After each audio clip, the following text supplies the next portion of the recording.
I never imagined my marriage would end with a suitcase rolling across the hardwood floor, and a woman I once adored looking me dead in the eye as she said, "Don't like it? Get a divorce." Her name was Lauren. For 9 years, she was the person I believed I'd grow old with. We lived in a quiet suburban neighborhood in Colorado Springs, Colorado. The kind of place where couples argue about groceries and weekend plans, not infidelity. But life has a way of humbling you when you least expect it. It started slowly, the way these things always do. Distance disguised as stress, coldness hidden behind tiredness, and a phone that never left her hand. She wasn't cruel at first, just distracted.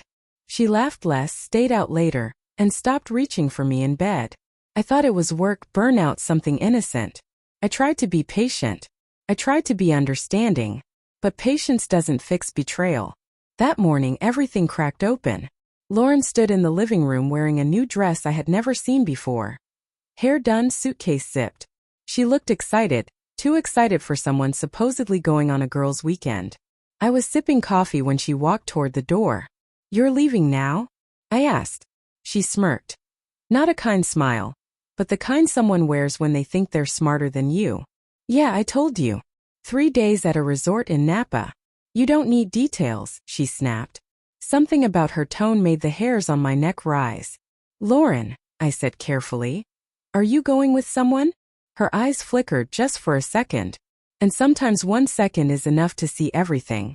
She crossed her arms. "And if I am what, Ryan? You going to stop me?" My stomach dropped. "So it's true." She shrugged, bored. "Look, I've been unhappy for a long time. He makes me feel alive. You don't. It happens." The cruelty in her voice stunned me more than the confession. "And you're just going like this?" "Yes," she said flatly. "I am. Don't like it?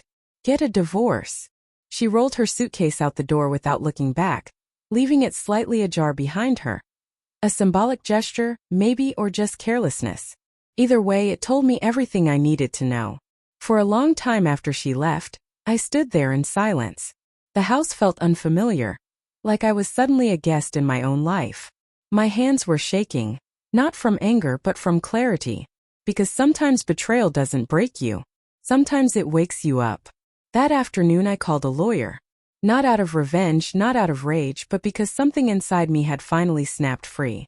I realized I had been fighting alone while she'd already walked away months ago. The lawyer, a calm man named Davidson, listened as I explained what happened.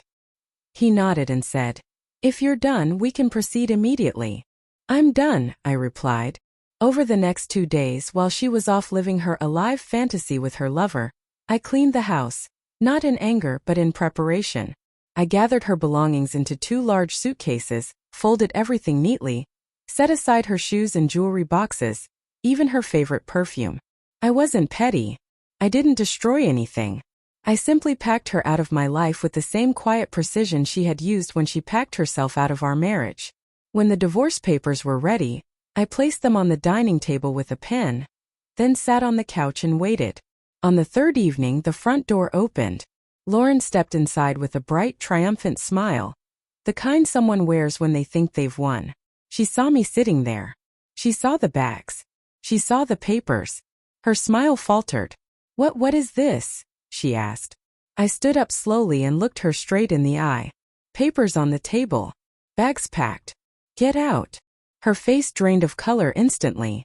She froze in place, as if someone had turned off the lights inside her. The triumphant confidence I'd seen moments ago vanished, leaving only shock and disbelief. For a second I thought she might argue, might try to manipulate, might cry and claw her way back into control. But Lauren had underestimated me. I had waited too long to be shocked. I had waited too long to be manipulated. I had waited too long to care about her theatrics. You can't," she stammered, her voice trembling, betraying the fear that her carefully constructed world was crumbling. "I already did," I said softly, deliberately calm. "Everything you walked away for, everything you chased for 3 days, it's gone. Your things, your space, your entitlement. The rest is on the papers. Sign. Leave. It's over." She looked around as if seeing our home for the first time. The hallway, the living room, even the quiet kitchen, all of it now bearing witness to her defeat. And in that quiet I felt a strange sense of relief. Not victory over her. Not revenge. Just relief that the mask had fallen and the truth was finally visible. Lauren took a hesitant step toward the table, eyes darting between the papers and my expression. You're serious? I nodded. Dead serious. For months I've been invisible. You made your choice. Now live with it. Her mouth opened and closed, opened and closed. She had no words. The audacity and pride she had carried just days ago on her trip evaporated instantly under the weight of reality. I realized she had never expected a calm, collected response. She had expected begging, pleading, fighting, perhaps even tears, but not this. Not this unflinching clarity. Her shoulders slumped. Her high heels clicked softly on the hardwood as she approached the dining table. She picked up the papers with trembling hands, eyes avoiding mine, lips pressed into a thin line. I didn't speak. I didn't need to. My silence was louder than any argument could have been. Finally, she signed. I watched her carefully, not out of malice but out of awareness. Every stroke of the pen was a declaration that the life she thought she controlled was no longer hers. Every page she flipped, every signature placed, reminded me of how long I had endured quiet neglect, and how simple the solution was once I accepted the truth. Some people will never respect you until you enforce boundaries. She dropped the pen with a soft clatter. Is that it? She asked, her voice almost a whisper. That's it, I said. Your bags are packed. The car is waiting. Walk out, Lauren. This is the end of the road for us. Her face went pale again. Not from guilt or shame, but from the sudden, undeniable reality of her own choices. She had chased a thrill, a fantasy, and it had brought her back to a cold, unyielding truth. I was done and I wasn't coming back. I left her with the papers and the bags, turned and walked into the living room. I sat in my favorite chair, the one that had been my refuge through nights of frustration, silent dinners, and unspoken resentment.